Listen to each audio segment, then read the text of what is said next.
Jangan kaget kalau Marcus Rashford dan juga Antony akan bersinar di klubnya masing-masing. Satu di Aston Villa, satu di Real Betis. Selamat datang di The United Wave barengan sama gue Mardel. Dan sesuai dengan tadi statement gue di awal, ya jangan kaget. Tapi dari statement itu, gue menimbulkan pertanyaan sendiri di kepala gue nih. Apakah akan konsisten nih mereka di klubnya masing-masing? Karena sekarang per gue bikin konten ini, Antony jadi man of the match. Ini fase honeymoon nih. Ya dong. Lo kalau misalnya kerja atau mungkin baru masuk tongkrongan baru, ya adaptasi. Pasti adalah fase-fase enaknya, fase-fase honeymoonnya tuh pasti ada. Nah, itu yang udah dijalani oleh Antony.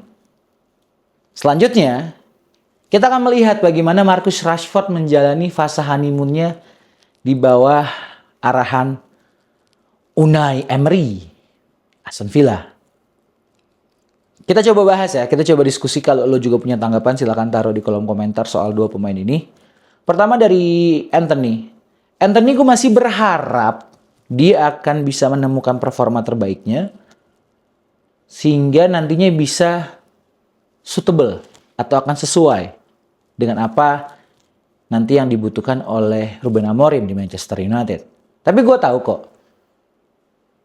Manchester United kan juga sedang tidak baik-baik aja. Karena tekanan, pressure di tim ini tuh udah kelewat kacau gitu ya. Udah toksik gitu.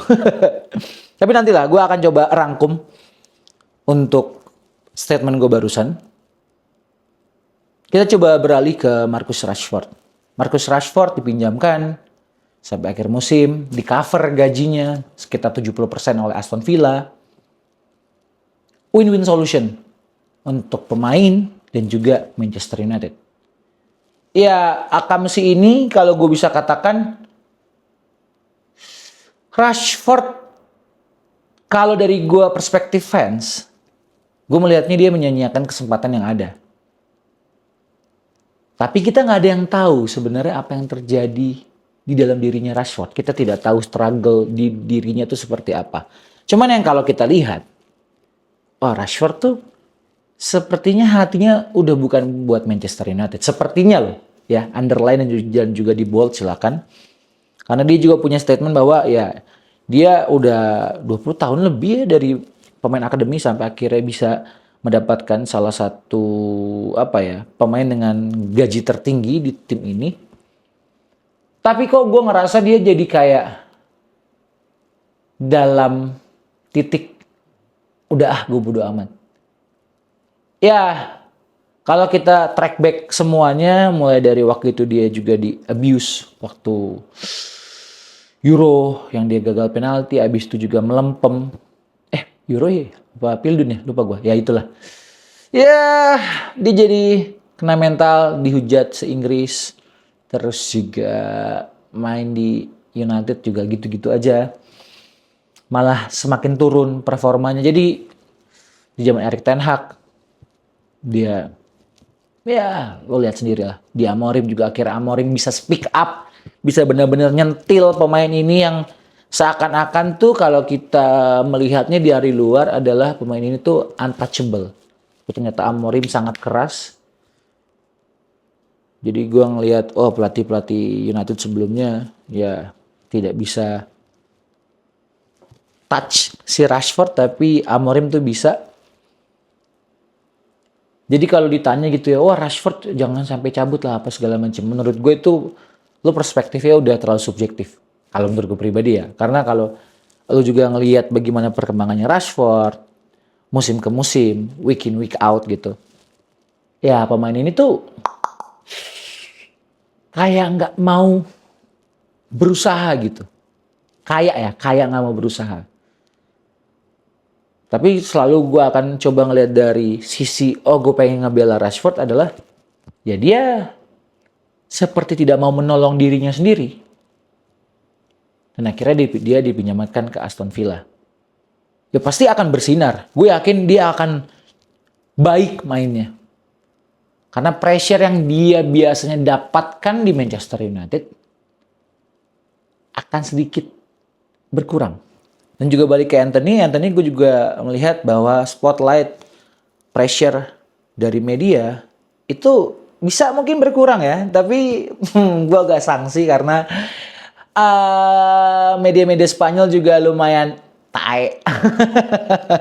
Marka dan sejenisnya kalau nggak salah ya, koreksi gue kalau gue salah, kalau lo juga ada yang nontonin La Liga. Ya Rashford dan juga Anthony. Kalau untuk Anthony, wabil khususnya, gue masih pengen dia menunjukkan kualitasnya nanti di United. Tapi kalau sedangkan untuk Rashford, sorry to say banget gitu. Gue juga sempet, ya gue selalu bilang kalau lo udah ngikutin podcast-podcastnya United tuh, konten-konten gue di Instagram atau di TikTok juga, ya gue selalu bilang bahwa ketika gue mendapatkan insight, gue mendapatkan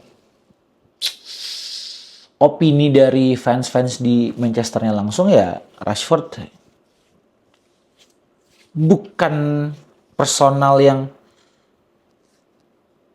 kita lihat oh dia akan baik gitu. Karena ya sepertinya dia juga tidak mau menolong dirinya sendiri gitu. Dia sudah terlalu tenggelam, oke, pasti dia mental breakdown, dia jatuh, dia di titik terbawah hidupnya dia, sampai akhirnya dia kayak, kalau gue pribadi mengasumsikan, I don't give a fuck lah, yang lain-lain gitu. Cuman ya baik lagi, gue ngerasa Rashford apa ya, mungkin tidak terlalu bisa menikmati sepak bola lagi gitu, dengan segala tekanan yang ada di dirinya, buat dirinya. Jadi ya all the best buat Rashford. Gue tetap akan selalu support dia dimanapun dia berada. Gue akan juga coba lihat pantau-pantau matchnya Aston Villa. Tapi kalau dia memang harus balik ke Manchester United, ya salah satu mungkin hal toksik yang ada di tim ini ada di dirinya Rashford. Jadi dengan adanya Amorim, tanda kutip, berhasil menggeser Rashford yang tidak pernah dilakukan oleh pelatih-pelatih atau manajer MU sebelumnya. Ya semoga ini pertanda baik. Meskipun gue tahu juga, ya kita tahu juga United masih dalam tahap tidak baik-baik saja. Tapi apapun yang dilakukan Amorim, itu adalah usaha untuk tim ini bisa sembuh. Gitu sih guys. Itu dulu dari gue. Kalau lo punya tanggapan, punya opini juga, silakan taruh di kolom komentar. Kalau ada pertanyaan juga boleh kita diskusikan. Nanti gue juga coba bikin kontennya dari pertanyaan-pertanyaan lo. Ya, thank you banget. Gue Rashford benar deh. Gue sangat menyayangkan dia tidak bisa menolong dirinya sendiri. Gitu. Oke, thank you guys udah nonton. Jangan lupa subscribe ya. Mau 10.000 nih subscribersnya. Thank you guys.